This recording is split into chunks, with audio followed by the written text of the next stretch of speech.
कोई शहर है। ये समीर का घर है। समीर हमारा सुपर हीरो, ये समीर है। इसकी एक प्रॉब्लम है, इसे अजीब अजीब से सपने आते हैं। अब ये सपने इसे क्यों आते हैं पता नहीं, आप खुद ही देख लीजिए।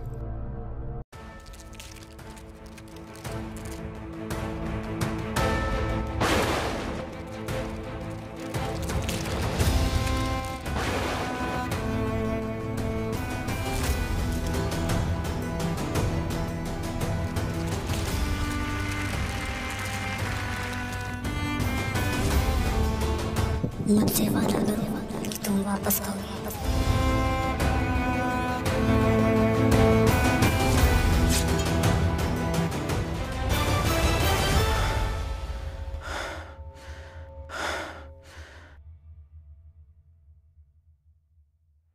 क्यों आते हैं मुझे सपने? क्यों? क्या राज है इनका?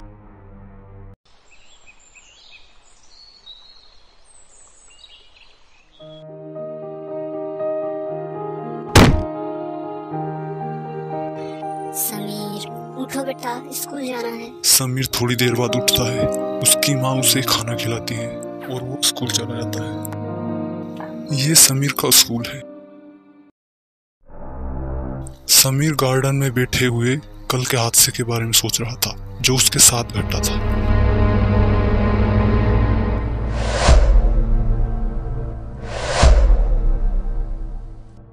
तभी समीर को पीछे से कोई हाथ लगाता है। समीर डर जाता है। क्या हुआ? क्या सोच रहे हो? नहीं, कुछ नहीं, बस ऐसे ही। मुझे पता है तुम क्या सोच रहे हो। क्या? तुम यही सोच रहे हो ना, तुम्हें वो अजीब से सपने क्यों आते हैं? उस राक्षस ने ऐसा क्यों कहा कि वो यहाँ तुम्हें मारने आया है? तुम्हें कैसे पता कि मुझे अजीब से सपने आते हैं और उस राक्षस को मैंने मारा है? मुझे सब पता है। मैं ये भी जानती हूँ कि तुम कौन हो, कहाँ से आए हो, तुम्हारे माता पिता कौन हैं और तुम्हारे पास ये शक्तियाँ कहाँ से आई? कौन हूँ मैं? सलोनी उसे सब कुछ सच सच बताने लगती है।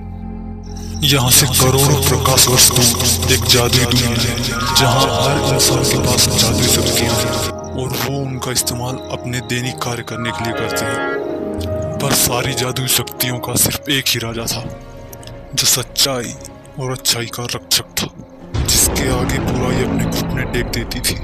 बड़े से बड़े राक्षस को वो चुटकियों में हरा देता था और वो थे तुम्हारे पिता सूरवीर, जिनके शासन में प्रजा बहुत खुश थी।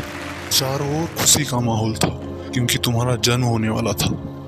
पर हमारी खुशी को बुराई की नजर लग गई और वो खुशी दुख में बदल गई जब बुराई के राजा काल ने हम पर हमला कर दिया, क्योंकि वो उस परितारा को हासिल करना चाहता था जिससे सभी को शक्तियां मिलती थी, जो उसे महाशक्तिशाली बना देता। अचानक हुए इस हमले से हमारी सेना तैयार नहीं थी। हमारी सेना हारने लगी। अच्छाई के रक्षक मारे जाने लगे। चारों ओर खून की नदियां बहने लगी।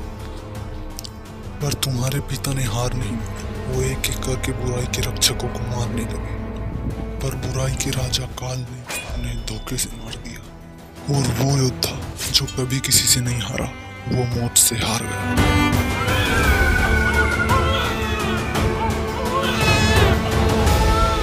तुम्हारे पिता की मौत के बाद तुम्हारी माँ ने तुम्हें और परितारा को बचाने के बारे में सोचा। रानी परी तुम्हें और परितारा को लेकर जाने लगी, पर बुराई ने उनका पीछा नहीं छोड़ा।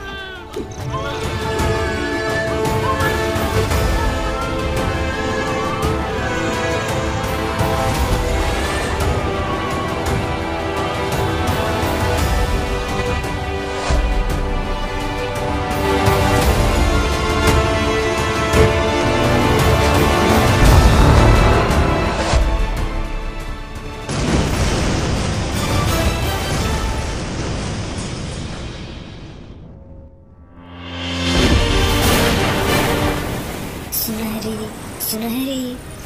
तभी पानी से एक जलपरी बाहर निकल गई। ये एक जलपरी, इसका नाम सुनहरी है। सुनहरी, आज हमें तुम्हारी मदद की सख्त जरूरत है। तुम बालवीर को लेकर किसी सुरक्षित स्थान पर चले जाओ। रानी परी बालवीर की तरफ देखते हुए कहती है, हम कितनी बदनसीब माँ है कि तुम्हें ठीक से देखा नहीं और तुम्हें अपनी नज़रों से दूर कर रहे हैं। पर तुम्हें वापस आना होगा और अपने पिता की मौत का बदला लेना होगा और उस काल का अंत करके अपना राज्य उससे वापस लेना होगा। मुझसे वादा करो कि तुम वापस आओगे।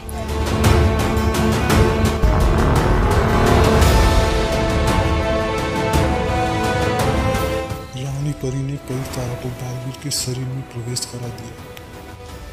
रानी परी ने बालवीर को एक बार अपने गले से लगाया और जलपरी को दे दिया। जलपरी उसे लेकर गहरे पानी में चली गई।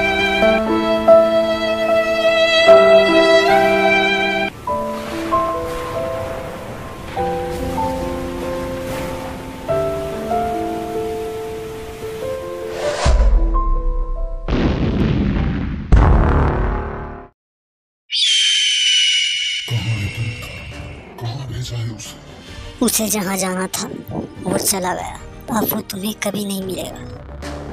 उसे तुम्हें ढूंढ कर रहूंगा, चाहे मुझे पूरी सृष्टि का अंत ही क्यों न करना पड़े। बाल ने तुम्हारी माँ को बंदी बना लिया और सब लोगों की शक्तियाँ छीनकर उन्हें गुलाम बना लिया। उसने तुम्हें ढूंढने के लिए कई सारे ग्रहों को नष्ट कर दिया, लाशों के ढेर लगा दिए, पर तुम उसे कहीं नहीं मिले।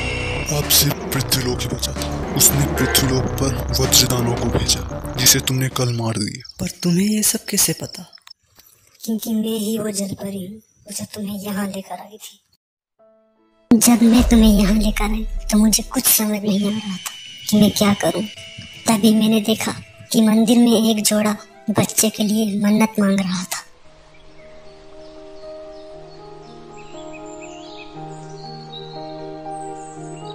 मुझे यही उपाय सबसे अच्छा लगा और मैंने तुम्हें टोकरी में डालकर उन्हें दे दिया।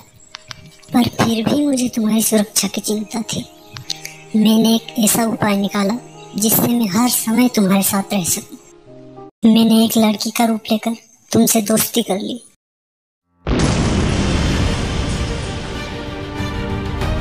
ये क्या हो रहा है? लगता है काल को पता चल गया है कि तुमने वज्रदानों को मार दिया है और तुम पृथ्वीलोक पर हो। इसलिए उसने अपनी सेना भेजी पृथ्वीलोक पर तुम्हारा अंत करने के लिए।